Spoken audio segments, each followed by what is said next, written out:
অনেক টান মেরে ফেলে দেবে আবার ফুল দিয়ে সব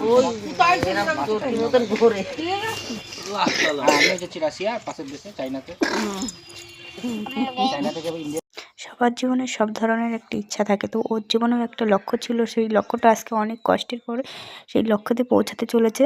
তো ও যাচ্ছে বিদেশ। তো ভাই বোনেরা একটু বায়না করেছিল যে ওরাও যাবে, তাই ওদের একটু বাইকে ঘুরিয়ে নিল। আর দেখো ও যাচ্ছে অনেকটা দূরে সবাইকে ছেড়ে। সবাই একটু ইমোশনাল হয়ে গেছে ঠিকই, কিন্তু সবাই জানে যে ভবিষ্যৎটা ভালো হবে। তোমরা সবাই সাবধানে সুস্থ থাকে, ভালো থাকে। মাথার ওইটা নিয়েছিস?